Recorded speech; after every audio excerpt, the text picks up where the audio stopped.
Are you? I hope you are good. आज की video में हम बात करेंगे रिवीजन की। जितना हमने लास्ट संडे से अब तक पढ़ा है उसका हम करेंगे रिवीजन, क्योंकि आपके लिए आज टेस्ट है। 11 बजे से आपका टेस्ट स्टार्ट होगा, तो आप सब लोग तैयार रहेंगे।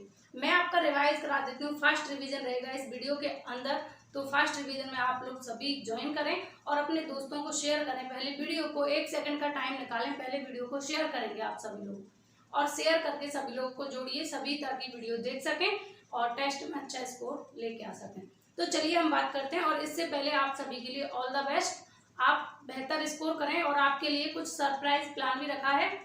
जो लोग टॉप करेंगे इस संडे से लेकर और आने वाले संडे तक, जो लोग टॉप करने वाले हैं क्विज में, उनके लिए कुछ ना कुछ प्लान किया है, तो आपको बताया जाएगा। तो चलिए स्टार्ट करते हैं इस वीडियो को।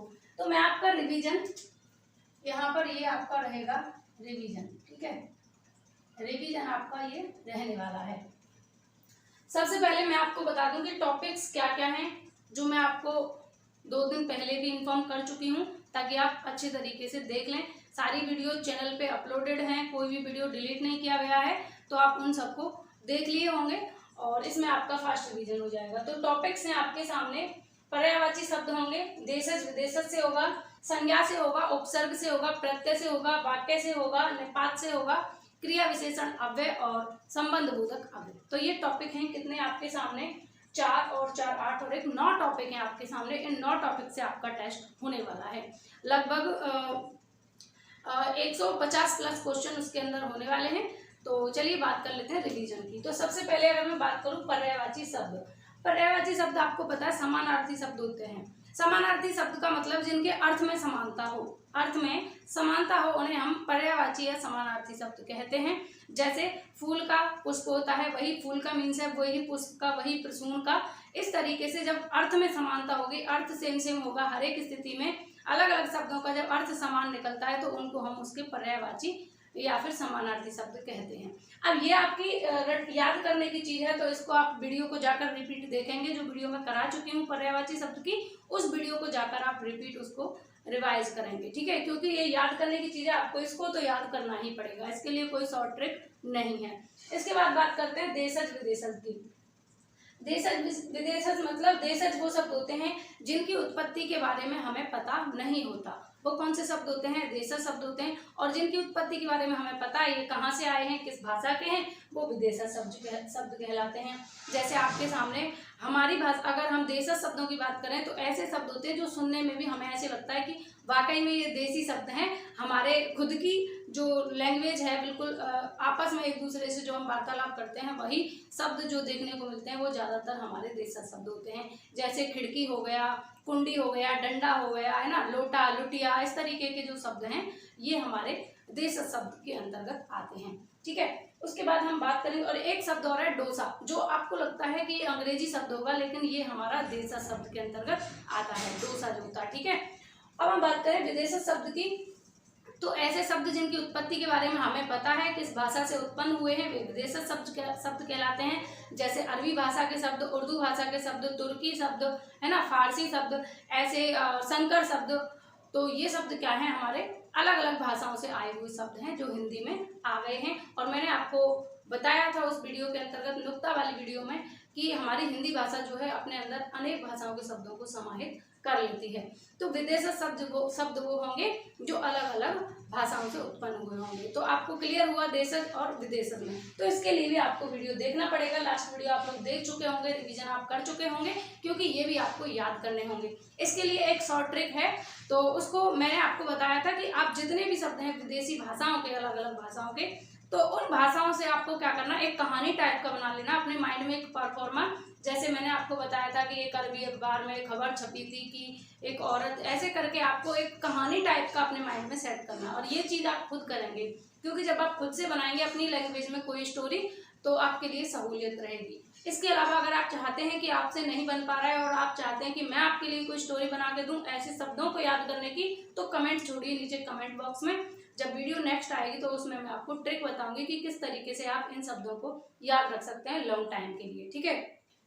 उसके बाद बात करेंगे हम संज्ञा की। संज्ञा आपको पता है किसी व्यक्ति, किसी जाति, किसी स्थान, किसी प्राणी के नाम को हम संज्ञा कहते हैं। यानी कि हमें संज्ञा का मतलब होता है नाम। संज्ञा का मतलब क्या होता है? नाम। तो हमें मतलब हमें अपनी भाषा को, अपने विचारों को ट्रांसफर करने के लिए कुछ ना कुछ शब्दों की जरूरत पड़ी, और जिन शब्दों को हम किसी ना किसी नाम से जानते हैं, जैसे मान लीजिए मेरे हाथ में ये मार्कर है, तो अगर इसका नाम हम नहीं बनाते मार्कर, तो हम कैसे आपसे बता पाते कि ये मार्कर है? तो प्रत्येक चीज के लिए मानव ने अपने विचारों को अभिव्यक्त करने के लिए उसको कुछ ना कुछ नाम दिया, तो वही नाम क्या कहलाया? संज्ञा कहलाया। ठीक है, तो जो नाम है जिनको हमने दिया है अपने विचारों को अभिव्यक्त करने के लिए, वही नाम क्या है? संज्ञा कहलाए। संज्ञा का मतलब ही नाम होता है, जिसको हम ग्रामर लैंग्वेज में संज्ञा कहते हैं। आगे हम बात करेंगे संज्ञा के भेद की। तो संज्ञा के मुख्यतः 3 भेद माने जाते हैं। तो आपको अगर 3 और 5 दोनों में से कोई दिखाई दे, 5 दिखाई देगा तो आप 5 के साथ जाएंगे, और जब 5 ऑप्शन में नहीं होगा तो आप 3 के साथ जाएंगे, क्योंकि मुख्यतः तो 3 ही भेद माने जाते हैं, व्यक्तिवाचक, जातिवाचक और भाववाचक। लेकिन अंग्रेजी ग्रामर के प्रभाव की वजह से ये हमारे जो है 5 भेद कर दिए गए, जिसमें हमने समूहवाचक और द्रव्यवाचक भेद भी जोड़ा, जो आपके सामने यहाँ लिखा हुआ है। व्यक्तिवाचक, जातिवाचक, भाववाचक, समूहवाचक और द्रव्यवाचक। तो ये 5 प्रकार हैं आपके सामने, जिसमें 3 मुख्यतः माने जाते हैं और बाकी के 2 हमारे हिंदी ग्रामर के प्रभाव से आए हैं। तो हमारी संज्ञा के अगर 5 भेद ऑप्शन में होंगे तो 5 के साथ जाना। मैं दोनों बात आपको बता रही हूँ, अगर 5 नहीं होगा तो आप 3 के साथ जाएंगे। ठीक, इसके बाद में हम बात करेंगे कि व्यक्तिवाचक संज्ञा कौन सी होती है, जिससे किसी व्यक्ति विशेष की बात की जाए तो वह हमारी व्यक्तिवाचक संज्ञा होगी। मैं मोटा मोटा आपको बताई जा रही हूँ, क्योंकि ये रिवीजन क्लास है, बाकी का डिटेल आपको पढ़ना है तो आप लास्ट वीडियो जाकर देख सकते हैं। फिर उसके बाद में हम बात करें जातिवाचक की। जातिवाचक का मतलब है कि किसी एक जाति का बोध होता है। जैसे यहाँ पर आपको कंफ्यूजन होती है, तो मैं ये कंफ्यूजन आपकी दूर करना चाहती हूँ कि जैसे मैंने यहाँ पे कहा कि फल, देखिए यहाँ पर फल जो है, फल शब्द जो है अपने आप में ये एक जातिवाचक संज्ञा है। अगर हम कहें फलों में से आम, फल में से क्या? आम, तो ये क्या हो जाएगा? व्यक्तिवाचक हो जाएगा। जब ऐसी स्थिति आएगी कि हमें फलों में से आम को बताना है तो व्यक्तिवाचक हो जाएगा, और जब सिंगल आम आएगा तो आम अपने आप में जातिवाचक संज्ञा है, क्योंकि अलग अलग जातियों के आम भी पाए जाते हैं। जैसे अगर मैं कहूँ आम में दशहरी आम, आम में दशहरी आम, ठीक है, तो यहाँ पर आम में से जब हम दशहरी आम को अलग करेंगे तब ये व्यक्तिवाचक हो जाएगा, और उस स्थिति में हमारा आम जो है वो जातिवाचक हो जाएगा। तो आम अपने आप में जातिवाचक भी है और व्यक्तिवाचक। डिपेंड करता है कि आपका जो क्वेश्चन पूछा गया है उसका सेंस क्या है। जैसे मैंने कहा फलों में आम पीला होता है, एज अ एग्जाम्पल। ये मत कहना कि केला भी पीला होता है, मैं बस समझाने के लिए आपको बता रही हूँ। जैसे फलों में आम पीला होता है, तो मैं आम की बात कर रही हूँ, इतने सारे फलों में से, बहुत सारे फलों में से पर्टिकुलर आम की बात कर रही हूँ, तो आम में कौन सी संज्ञा हो जाएगी? व्यक्तिवाचक संज्ञा हो जाएगी। अगर मैं कहूँ कि आम में दशहरी आम मीठा होता है, तो तब यहाँ पर दशहरी आम जो है उसमें व्यक्तिवाचक संज्ञा होगी। और अगर मैं क्वेश्चन ये आपको दूं कि टेबल पर आम रखे हैं, तो उस स्थिति में आम में जातिवाचक संज्ञा होगी, क्योंकि हम बहुत सारे आमों में से, अलग अलग किस्म के, अलग अलग जातियों के आमों में से किसी एक आम को अलग करने की बात नहीं कर रहे। आई होप कि आपको ये चीज समझ में आई होगी। जिसमें कंफ्यूजन थी 1-2 लोगों को, मैंने तब भी आपकी कंफ्यूजन, आपके डाउट को दूर किया था, और मैं यहाँ पर भी बता रही हूँ ताकि और लोग जिनको डाउट हो थोड़ा बहुत, उनका डाउट दूर हो जाए। ठीक है, जैसे यहाँ पर एक और एग्जाम्पल हम ले सकते हैं, जैसे गाय। गाय अपने आप में क्या है? गाय अपने आप में जातिवाचक संज्ञा है। ठीक है, अपने आप में क्या है? जातिवाचक संज्ञा। अगर मैं कहूँ गाय में से नील गाय, गाय में से कौन सी गाय? नील गाय, तब हम यहाँ पर इस नील गाय में व्यक्तिवाचक संज्ञा करेंगे। ठीक है, अगर आपसे पूछा जाए कि गाय में से नील गाय बहुत तेज दौड़ती है, इस तरीके का क्वेश्चन हो, तो वहां पर आपका व्यक्तिवाचक संज्ञा हो जाएगा। तो उम्मीद है कि व्यक्तिवाचक और जातिवाचक में आपको कंफ्यूजन नहीं रहेगी, और 99% यहीं से पूछा जाता है क्वेश्चन, क्योंकि इनमें बहुत लोगों को कंफ्यूजन रहती है। बाकी का द्रव्यवाचक, समूहवाचक आपको पता है कि जहां पर नाप तोल की बात होगी वहां पर द्रव्यवाचक हो जाएगा, और समूहवाचक जहां समूह की बात होगी, जैसे जत्था है, काफिला है, झुंड है, तो इस तरीके के शब्दों का जब प्रयोग होगा जहां बहुत सारे लोग समूह में होंगे, सेना है, और कक्षा अपने आप में समूहवाचक के अंतर्गत भी आती है, तो जब बहुत सारे समूह की बात होगी तो समूहवाचक हो जाएगा। और भाववाचक की बात करें तो वेरी सिंपल, भाववाचक जो संज्ञा होती है वो अनुभवजन्य होती है, जिसको सिर्फ हम अनुभव कर सकते हैं, उसको हम टच नहीं कर सकते। जैसे लड़ाई, अपनापन, वृद्धावस्था, भलाई, बुराई, इस तरीके के जो शब्द होते हैं इनमें कौन सी संज्ञा होगी? भाववाचक संज्ञा होगी, जो भावों के द्वारा व्यक्त की जाती है। हर्ष, शोक, इस तरीके के शब्दों का हम प्रयोग करते हैं। अब हम बात करेंगे इसके बाद में हमारे यहाँ संज्ञा हुई उपसर्ग। उपसर्ग कौन क्या होते हैं? जो किसी भी शब्द के आगे लगकर उसके अर्थ में परिवर्तन कर देते हैं, उन्हें हम उपसर्ग कहते हैं। ध्यान रखना, उपसर्ग हमेशा आगे लगेंगे और प्रत्यय हमेशा पीछे लगेंगे। आगे आगे कौन चलेगा? उपसर्ग, पीछे पीछे कौन चलेगा? प्रत्यय। ठीक है, आगे से कौन सपोर्ट करेगा शब्द को? उपसर्ग, और पीछे से कौन करेगा? प्रत्यय। ऐसे भी क्वेश्चन पूछा जाता है आपसे कि ये जो दिए गए शब्दों में ऐसा कौन सा शब्द है जिसमें उपसर्ग और प्रत्यय दोनों का प्रयोग हुआ है? इस तरीके के क्वेश्चंस को पूछने का पैटर्न बहुत अच्छे तरीके से चल रहा है। एग्जामिनर ऐसे आपको कंफ्यूज करता है, क्योंकि किसी एक से अगर वो आपसे पूछता है उपसर्ग से, मान लीजिए आपके सिलेबस में उपसर्ग और प्रत्यय दोनों चीजें दी हुई हैं, उसको पता है कि दोनों से क्वेश्चन पूछना है, क्यों ना एक ही क्वेश्चन में दोनों चीजों को इंक्लूड कर दिया जाए ताकि आपको कंफ्यूजन पैदा हो। लेकिन आपको कंफ्यूजन पैदा ना हो, इसके लिए भी मेरे पास सॉल्यूशन है। तो मैं आपको कुछ एग्जाम्पल्स बता देती हूँ। जैसे मैंने यहाँ पर कुछ शब्द का प्रयोग करूंगी आपको समझाने के लिए। और अगर आपको वीडियो पसंद आ रही है तो शेयर करिए, जल्दी से वीडियो को शेयर कर दीजिए फटाफट।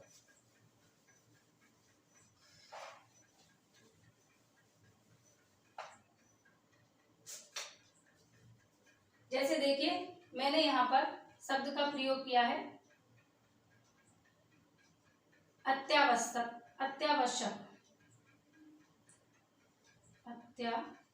अत्यावश्यकता, ये शब्द मैंने यहाँ प्रयोग किया, अत्यावश्यकता। ठीक है, तो ये जो शब्द है आपके सामने, इस शब्द में आपसे पूछेगा कि उपसर्ग और प्रत्यय बताइए कि उपसर्ग और प्रत्यय कौन से हैं, या ऐसा कौन सा शब्द है जिसमें उपसर्ग और प्रत्यय दोनों हैं।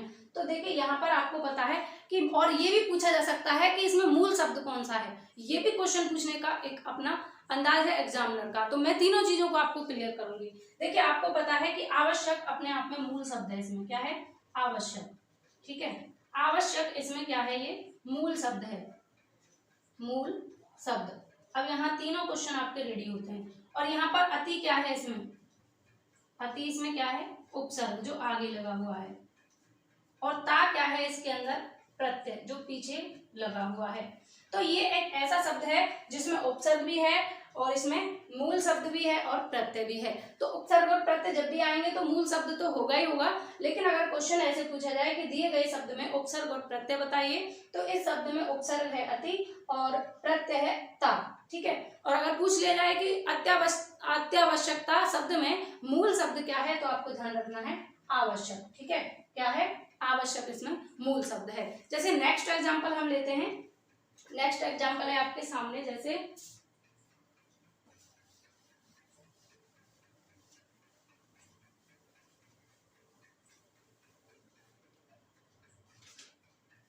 अधि,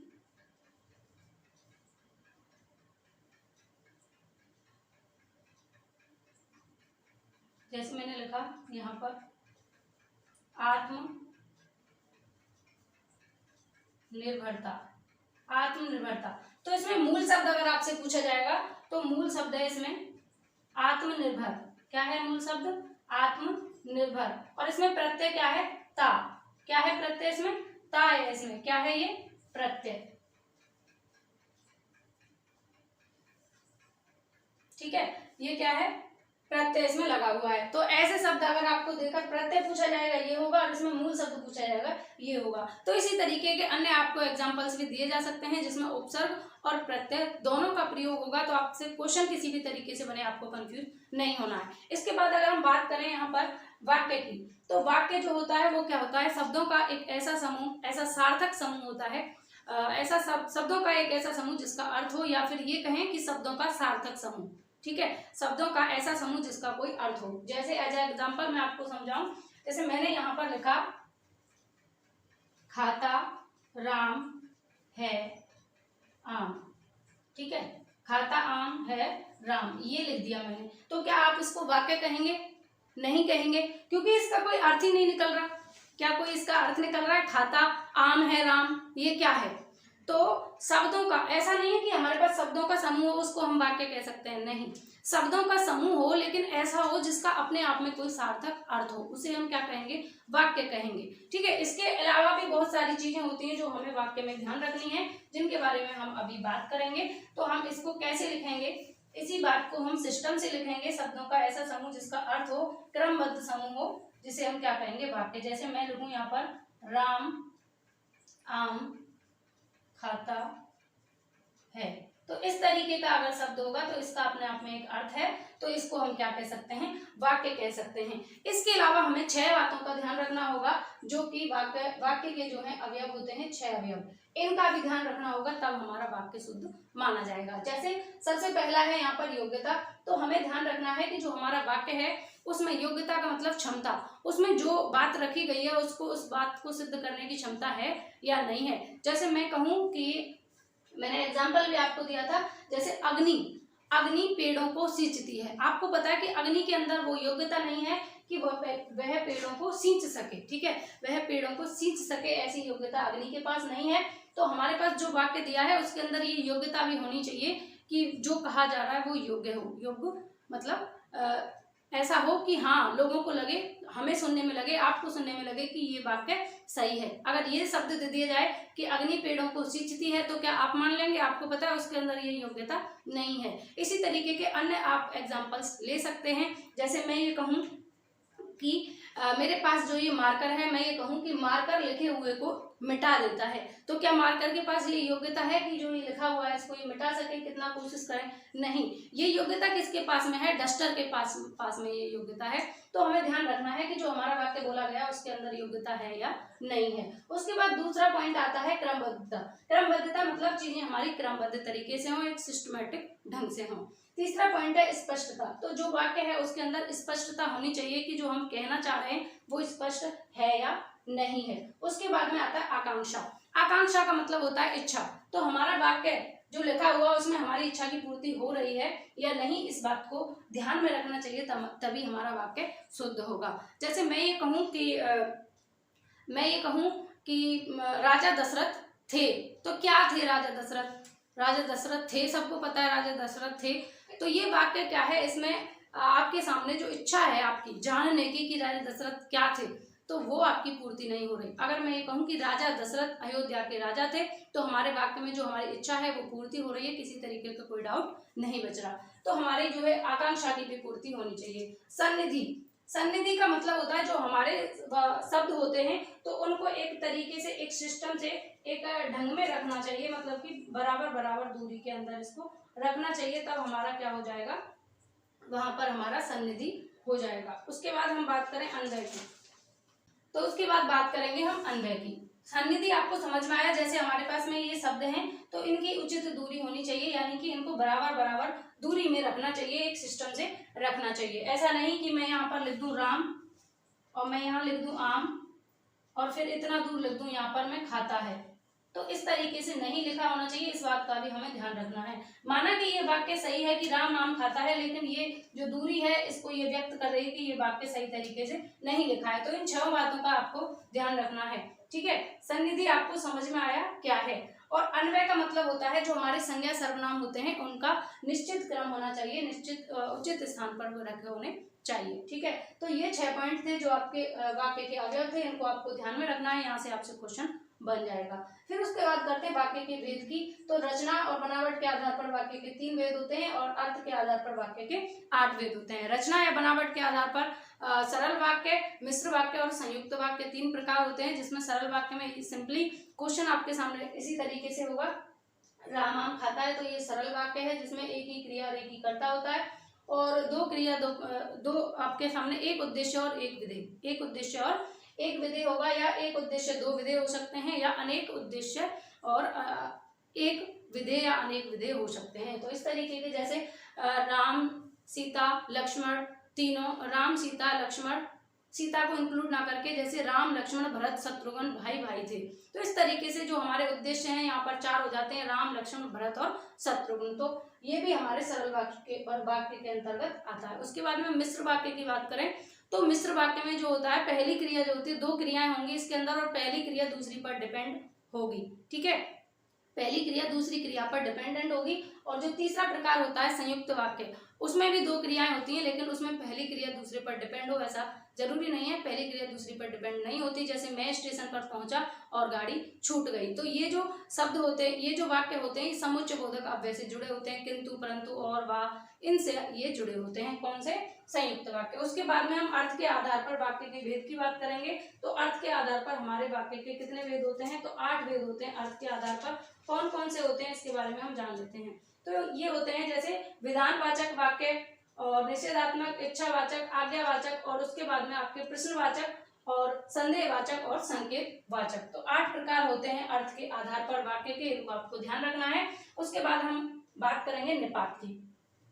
निपात क्या होता है, और आपको डिटेल में अगर ये चीजें देखनी है तो डिटेल्ड वीडियो है, ये बस रिवीजन क्लास है, मैं आपको बार बार बता रही हूँ। रिवीजन चल रहा है, जो लोग पहली बार देख रहे हैं उनको फास्ट लग रहा होगा तो वह डिटेल्ड वीडियो जाकर देख सकते हैं। ये उन लोगों के लिए है जो पिछले संडे से अब तक इत्मीनान से अच्छे तरीके से पढ़ते आए हैं, तो उनके लिए मोटा मोटा मैं रिवीजन करा रही हूँ ताकि आपकी जो क्विज है उसमें आपका बेहतर स्कोर हो, टेस्ट में आप अच्छा प्रदर्शन कर पाए। उसके बाद बात करेंगे निपात की। निपात अव्यय शब्द होते हैं, क्योंकि अव्यय के मैंने आपको 5 प्रकार बताए थे। 4 या 5 में से कोई एक आपको दिया जाएगा, 5 होगा तो 5 के साथ जाएंगे और 4 दिया होगा तो 4 के साथ जाएंगे। तो 5 प्रकार कौन कौन से होते हैं, जिसमें क्रिया विशेषण अव्यय होते हैं, संबंध बोधक अव्यय होते हैं, समुच्चय बोधक अव्यय होते हैं, विस्मयादि बोधक अव्यय होते हैं और एक होता है निपात। ये 5 प्रकार अव्यय के होते हैं। तो अव्यय के अंतर्गत हम इन तीनों को डिस्कस कर चुके हैं। अब हमारे पास बचे हैं विस्मयादि बोधक अव्यय और हमारे पास समुच्चय बोधक अव्यय, तो उनको हम डिस्कस कर लेंगे आने वाली वीडियोज में। तो इनको मैं आपको बता देती हूँ। निपात, निपात क्या होता है? निपात किसी भी वाक्य में उस वाक्य का जो अर्थ होता है उसको भार देने के लिए या उसको बल देने के लिए इसका प्रयोग किया जाता है। और ये अव्यय या अव्ययकारी शब्द होते हैं जिनमें किसी लिंग, वचन, जाति के कारण कोई परिवर्तन नहीं होता। जैसे मैं कहूँ, जैसे मैं जब निपात पढ़ा रही थी तो उस टाइम मदन का कमेंट आया था, उसने कहा था कि मैम बोर्ड पर ही पढ़ना अच्छा लगता है। तो जो ही शब्द का, ही जो शब्द है उसमें यूज किया गया है वही निपात है। निपात वाली वीडियो आप जाकर देखेंगे और आप ये देखेंगे कि जो ध्यान से पढ़ते हैं उनका फोकस रहता है कि हम अपने रियल लाइफ से किस तरीके से चीजों को जोड़ सकें। ये होता है हमारे अंदर टैलेंट, अच्छे तरीके से चीजों को पढ़ने का और याद रखने का। मैं आपको बताऊं कि आपको दुनिया की कोई भी ट्रिक चीजों को याद नहीं करा सकती। अगर आप खुद से अपने आप से, अपने रियल लाइफ से जोड़कर चीजों को पढ़ते हैं, याद करते हैं, तो वही ट्रिक सबसे ज्यादा बेटर रहती है। ये ट्रिक्स जो आप पढ़ते हैं यूट्यूब पर सारे दिन, बहुत से लोग हैं ट्रिक ट्रिक ट्रिक आप सर्च करते रहते हैं कि इस चीज की ट्रिक, उस चीज की ट्रिक, कितनी ट्रिक्स याद करेंगे। चीजों को बेसिक से समझिए ताकि कोई भी ट्रिक की आपको जरूरत ना पड़े। तो अपनी रियल लाइफ से जोड़िए। जैसे मदन ने तुरंत देखी वीडियो और वीडियो के चलते ही उसने कमेंट किया कि मैम बोर्ड पर ही पढ़ना अच्छा लगता है। तो जो ही का यूज किया, ये भी तो कह सकते थे कि बोर्ड पर पढ़ना अच्छा लगता है, लेकिन बोर्ड पर ही पढ़ना अच्छा लगता है तो उसमें प्रेशर किया गया था, उसमें भार दिया गया था अर्थ में। बोर्ड पर ही पढ़ना अच्छा लगता है। ऐसे ही आप अनेक एग्जाम्पल्स बना सकते हैं खुद से, अपनी रियल लाइफ से जोड़कर। जैसे आप कहें मम्मी से आपका मन है कि आलू के पराठे खाने हैं, तो आप ये भी तो कह सकते हैं मम्मी मुझे आलू के पराठे खाने हैं। तो ये वाक्य भी सही है, लेकिन अनावश्यक कुछ घुसेड़ देना, उसके अंदर डाल देना, है ना, तो वो क्या है, हमारा निपात है, जिसको हटा देने पर हमारे वाक्य पर कोई प्रभाव नहीं पड़ता या वाक्य के अर्थ पर कोई प्रभाव नहीं पड़ता। जैसे आप कहें मुझे पराठे खाने हैं और इसी बात को आप ये कहें कि मुझे आज आलू के पराठे ही खाने हैं, तो ही जो आप यूज कर रहे हैं तो वही क्या है, निपात है। जैसे मेरा बेटा कल आएगा और इसी बात को ये कहें कि मेरा बेटा भी कल आएगा, तो ये जो भी है ये वाक्य को भार, वाक्य को बल प्रदान कर रहा है, वाक्य के अर्थ को बल प्रदान कर रहा है, यही क्या है, निपात है। तो आई होप कि आपको समझ में आया होगा। जब किसी भी शब्द को हम प्रेशर करके, भार डालकर, बल देकर पढ़ते हैं वही हमारा निपात हो जाता है। जैसे मैंने एग्जाम्पल भी दिया था, पानी स्वतः बह जाएगा, तो यहाँ पर जो स्वतः शब्द है ये निपात है। क्यों? क्योंकि इसकी जरूरत नहीं थी, पानी बह जाएगा। आपको पता है, हमें पता है कि पानी बहता है, खुद से बहता है, उसको कोई धक्का मार के या पीछे से ऐसे करके चलो पानी बह जाओ, ऐसे थोड़ी होता है, ये तो गलत हो गया। तो क्या है, यहाँ पर पानी स्वतः बह जाएगा ये कह सकते हैं, लेकिन इसमें निपात अगर आपसे पूछा जाएगा तो आपको बताना है स्वतः है, क्योंकि पानी तो बहता है, उसको स्वतः को ना लगाएं तब भी बहेगा और लगा दें तब भी बहेगा। तो ध्यान रखना, जिन शब्दों को हम भार देने के लिए, अर्थ में भार देने के लिए या प्रेशराइज्ड करके बोलते हैं वही हमारे निपात होते हैं। अब हम बात करते हैं क्रिया विशेषण अव्यय की। क्रिया विशेषण अव्यय वे अव्यय होते हैं जो क्रिया की विशेषता बताते हैं। क्रिया की विशेषता बताने वाले अव्यय शब्दों को हम क्रिया विशेषण अव्यय कहते हैं। जैसे बाहर जाओ, इधर आओ, उधर जाओ, है ना, कम खाओ, कम बोलो, है ना, ज्यादा ध्यान मत दो। तो इस तरीके के शब्दों को कम, ज्यादा, धीरे धीरे, धीरे धीरे चलो, ध्यान पूर्वक चलो, ध्यान से करो, तो ये सारे शब्द जो हैं, श्रद्धा पूर्वक सेवा करो, तो ऐसे शब्द जो हमारी क्रिया की विशेषता बताते हैं कि क्रिया किस तरीके से हो रही है। जैसे मैं कहूँ धीरे धीरे चलो, तो चलने की विशेषता बताई जा रही है कि कैसे चला जा रहा है, धीरे धीरे। ध्यान पूर्वक जाओ, तो जाने की विशेषता बताई जा रही है, कैसे जाया जा रहा है, धीरे धीरे। तो क्रिया की जो विशेषता बताते हैं वही क्रिया विशेषण शब्द कहलाते हैं। क्रिया विशेषण 4 प्रकार के होते हैं। कौन कौन से? कालवाची, स्थानवाची, परिमाणवाची और रीतिवाची। 4 प्रकार के क्रिया विशेषण होते हैं जिनके बारे में हमने लास्ट वीडियो, कल की ही वीडियो में डिस्कस किया है। चारों प्रकार आपको ध्यान रखना है, कालवाची, स्थानवाची, परिमाणवाची और रीतिवाची। कालवाची वो होंगे जिनसे समय का या काल का बोध होगा, स्थानवाची जिनसे किसी जगह का बोध होगा, परिमाणवाची जिनसे हमारी मात्रा का बोध होगा, और रीतिवाची जिनसे कार्य को करने की शैली का या ढंग का बोध होगा। तो आपको ध्यान रखना है, क्रिया विशेषण के 4 प्रकार होते हैं। संबंध बोधक अव्यय। संबंध बोधक अव्यय वे क्रिया विशेषण होते हैं जो किसी परसर्ग या कारक चिन्ह के बाद प्रयोग किए जाते हैं या संज्ञा या सर्वनाम के साथ में प्रयोग किए जाते हैं। मैंने आपको बहुत अच्छे तरीके से समझाया था, एक बार मैं मोटा मोटा आपको बता देती हूँ जिससे आपको कंफ्यूजन नहीं रहे। जैसे आपके सामने मैंने लिखा कि धीरे चलो, ये एग्जाम्पल लिखा, तो इसमें जो ये धीरे है ये क्रिया विशेषण है क्योंकि क्रिया की विशेषता बता रहा है। लेकिन जब ये क्रिया विशेषण किसी संज्ञा या सर्वनाम के साथ में प्रयोग किया जाएगा या किसी परसर्ग के बाद में आएगा यानी कारक चिन्ह के बाद आएगा, तब ये हमारा संबंध बोधक अव्यय हो जाएगा। जैसे मैंने राम से कहा धीरे चलो। ठीक है, अब हम देख रहे हैं यहाँ पर जो राम है ये हमारे पास संज्ञा है और से यहाँ पर कारक चिन्ह है और यहाँ क्रिया की विशेषता बताई जा रही है, यानी कि राम का संबंध है कि हम राम से कह रहे हैं कि धीरे चलो, तो जो राम है ये संज्ञा है और ये कारक चिन्ह है, इनके साथ में जब ये प्रयोग किया जाएगा तो संबंध बोधक अव्यय हो जाएगा। उस टाइम ये क्रिया विशेषण ना रहकर क्या हो जाएगा, संबंध बोधक अव्यय हो जाएगा। अगर आपसे क्वेश्चन पूछ लिया जाए यही वाक्य देकर और आपसे कहा जाए कि इसमें क्रिया विशेषण क्या है, तब आप क्रिया विशेषण इसको ही बताएंगे। लेकिन अगर आपके ऑप्शन में क्रिया विशेषण नहीं है और संबंध बोधक अव्यय दिया है तो आप संबंध बोधक अव्यय के साथ में जाएंगे, ये आपको ध्यान रखना है। तो उम्मीद है कि आपको ये समझ में आया होगा। तो फ्रेंड्स, आपकी ये आज की रिवीजन क्लास थी जिसके बारे में हमने इन टॉपिक्स के बारे में मोटा मोटा रिवाइज किया है। तो ये वीडियो आपको कैसी लगी मुझे कमेंट करके जरूर बताएं, एक प्यारा सा कमेंट छोड़ें नीचे जिससे मुझे मोटिवेशन मिले। और ऐसी ही वीडियोस आपके लिए आती रहेंगी। हिंदी में आपका 100% स्कोर रहेगा। आप किसी भी एग्जाम की तैयारी कर रहे हैं, जरूरी नहीं है कि आप किसी एक एग्जाम को ध्यान में रखें, क्योंकि ये जो आपके लिए कंटेंट दिया जा रहा है किसी एक एग्जाम को पर्टिकुलर टारगेट करके नहीं है। आपके हर एक टॉपिक को यहाँ पर डिस्कस किया जाएगा। हिंदी भाषा से रिलेटेड और हिंदी साहित्य से रिलेटेड जितने भी आपके टॉपिक्स हैं, जो भी आपके लिए महत्वपूर्ण है, उस सबको यहाँ पर आपके लिए डिस्कस किया जाएगा। लेकिन चीज़ें होंगी धीरे धीरे होंगी। ऐसा नहीं हो सकता कि मैं एक वीडियो में आपके लिए 10-12 घंटे की एक वीडियो बना दूँ और उसमें ही सारी चीज़ दे दूँ।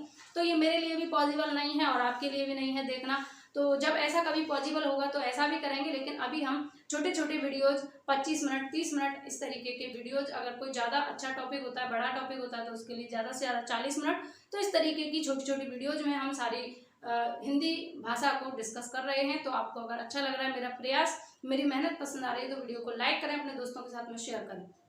मिलेंगे अगली वीडियो में। चैनल को पहली बार देखना है तो जरूर सब्सक्राइब करें और बेल आइकन है नीचे लाल बटन है, उसको क्लिक करके सब्सक्राइब करके बेल आइकन को प्रेस कर लें, ताकि आने वाली जो भी वीडियोस हों चैनल पे वो आपको मिलती रहें। और ज़्यादा से ज़्यादा मित्रों को चैनल से जोड़ने का प्रयास करें। Bye bye, take care, have a nice day.